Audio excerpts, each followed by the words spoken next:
The date was September 13, 2009, a day etched in sorrow. What should have been a joyous occasion, the wedding of Annie Lee and Jonathan Wadowski, transformed into a nightmare. The wedding dress hung, unworn, the celebratory toasts unsaid. Instead of wedding vows, there were eulogies. Instead of joyful tears, there was inconsolable grief, for Annie was gone, found not in the embrace of her beloved, but entombed within the cold, unforgiving walls of the very building where she pursued her dreams. Annie Lee, a brilliant young doctoral student at Yale University, vanished without a trace. Her disappearance sent shockwaves through the hallowed halls of the Ivy League institution. It gripped a nation. How could a promising young woman simply disappear? The idyllic image of Yale, a place of learning and scholarship, was shattered. In its place, a chilling question lingered. What happened to Annie Lee? The last known sighting of Annie Lee was on September 8. CCTV footage showed her entering the Yale Medical Research Building at 10 Amistad Street. It was a routine she followed countless times before. Head down, focused, she disappeared through the doorway. But on this day, Annie never emerged. Hours passed. Concern morphed into fear. Annie, known for her punctuality and constant communication, was nowhere to be found. Her fiancé, Jonathan, frantically contacted friends and family. No answer. Panic set in. Where was Annie? The question echoed through the halls of Yale, a silent scream in the bustling campus. A chilling premonition hung in the air. Something was terribly wrong. The disappearance of Annie Lee ignited a frantic search. Flyers with her smiling face appeared everywhere. Volunteers combed the campus and surrounding areas. Hope, though fading, still flickered. Each passing hour, however, chipped away at the fragile optimism. The FBI joined the investigation, their presence a stark reminder of the gravity of the situation. The Yale community, a place accustomed to intellectual pursuits, found itself grappling with a real-life mystery. Days turned into an agonizing wait, days punctuated by press conferences, desperate pleas for information, and the unbearable silence from Annie. The world watched, waited, and prayed for a miracle. As the days stretched on, whispers turned into rumors. The investigation intensified, casting a wide net. Every corner of the research building was scrutinized.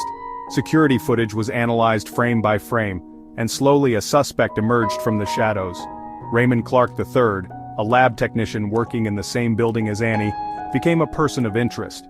His demeanor, described as quiet and meticulous, now seemed suspicious. His knowledge of the building's layout, a cause for concern. The investigation zeroed in on Clark. He was the last person known to have seen Annie. And investigators discovered a disturbing pattern of obsessive behavior towards the young doctoral student. Section 5.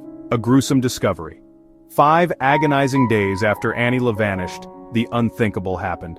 Her body was discovered, concealed within a wall in the basement of the research building.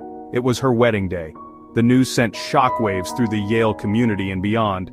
The place meant to foster knowledge and discovery had become a tomb. The horror of the discovery was amplified by the date. A day meant for celebration transformed into a day of mourning. The discovery of Annie's body confirmed everyone's worst fears. This wasn't a missing person case, it was a murder.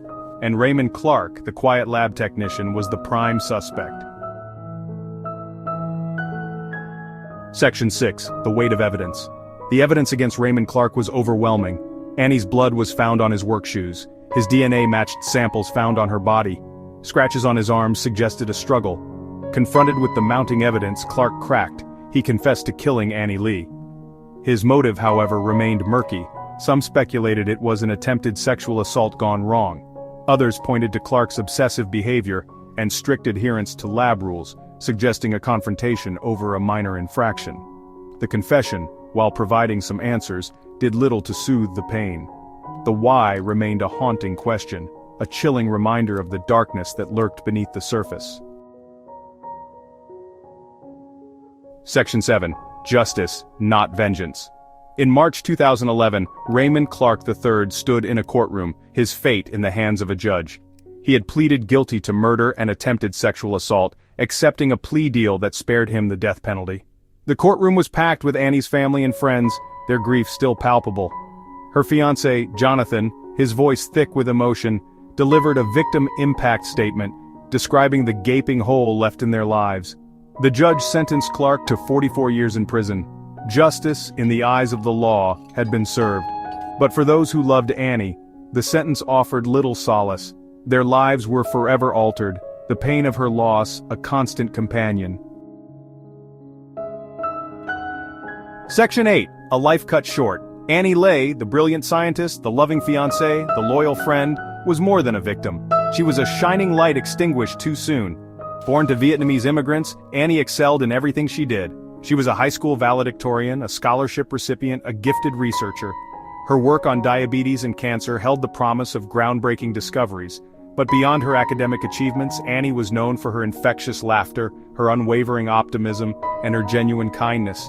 She was a beacon of hope, a reminder of the power of perseverance and the beauty of a life dedicated to making a difference.